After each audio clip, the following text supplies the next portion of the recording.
All right, today we're going to pull back the curtain and demystify the absolute heart of NGINX's power as a web server, the HTTP core module. We're going to break down exactly how NGINX thinks and how it handles every single web request that you throw at it. You know, it might seem like some kind of complex magic, but there's a really clear logical process at work. And to get it, we're going to follow the journey of one single web request, from the moment it arrives to the moment a response is sent back. We'll see exactly how NGINX handles it, step by step. And it all starts right here with the NGINX HTTP core module. Now, this isn't just an important module, it's the foundational module.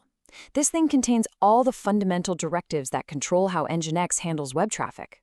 Seriously, you can think of it as the central nervous system for everything HTTP. To make this all really easy to grasp, we're going to use a simple analogy for this whole explainer. I want you to imagine that NGINX is a super organized, incredibly efficient office mailroom. And that web request, well, that's just a letter we need to get to the right person in the right department as fast as humanly possible. So our letter is on its way, but before our mailroom can do anything with it, it has to actually arrive, right? The very first step is just answering the door when that request comes knocking. The first directive we meet is listen. This is quite literally the mail slot of our mailroom. It tells NGINX exactly which network addresses and which ports to keep an eye on for incoming mail. You know, like listening on port 80 for regular web traffic or port 443 for all that secure stuff. Okay, the request is through the mail slot. Now, NGINX has to figure out who it's for. The server name directive, well, it acts just like the recipient's name on the front of the envelope.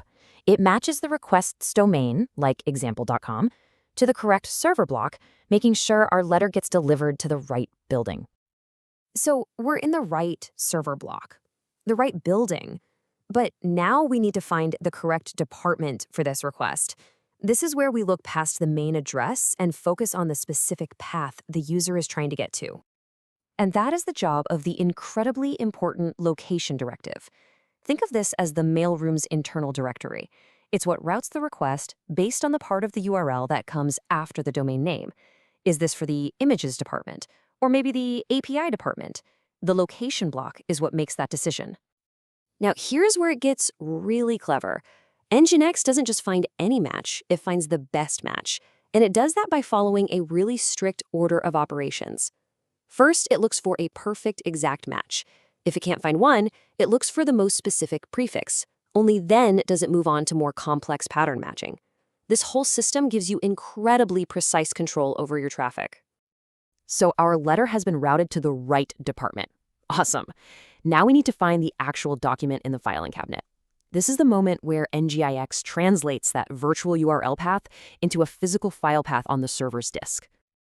And this slide right here brilliantly illustrates a really common point of confusion, the difference between root and alias.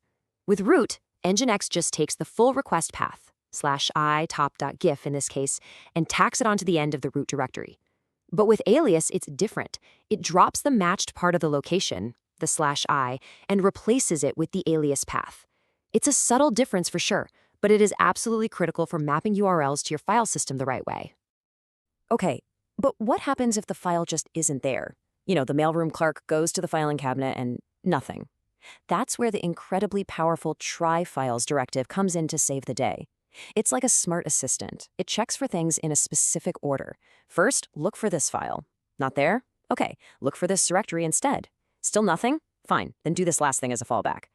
And this pattern you're looking at, this is the absolute backbone of countless modern web applications. It's telling NGINX, hey, first, try to serve the exact file the user asked for. If that doesn't exist, see if there's a directory with that name. And if both of those fail, don't just give up and send a 404 error. Instead, internally pass the request over to index.php. This lets a single, central application file handle all the complex routing dynamically. It's super powerful. So NGINX is about more than just finding and serving files. The core module also gives you these powerful control knobs to really tune your server's behavior. This is all about setting the rules of the mailroom for better security and performance. For instance, you wouldn't want someone mailing your office a package that's the size of a car, right? It would jam everything up. To prevent your server from getting overwhelmed by huge file uploads, whether they're malicious or just accidental, You use the client max body size directive to set a very firm limit. And here's the kicker. By default, NGINX only allows uploads up to 1 single megabyte. That's it. So if a user tries to upload anything bigger, boom, they get an error. For pretty much any website that lets users upload photos, videos, or documents, you are almost certainly going to need to bump this value up. Now for performance, NGINX is fantastic at reusing connections, instead of having to open a brand new one for every single file. These are called keep-alive connections. And the keep-alive timeout directive is what controls how long NGINX will keep one of these idle connections open, just waiting for another request from the same client. It's all about balancing speed with server resources. The default is 75 seconds, which is actually a pretty reasonable starting point. But on really high traffic servers, you might want to tune it lower to free up connections faster. Or if your clients tend to make lots of requests in a short time, you might tune it higher. And of course, setting it to 0 just turns this whole performance feature off completely. So let's recap that whole journey real quick. Our letter arrives at the listen mail slot. It's addressed to a specific server name. The location directory sends it to the right department.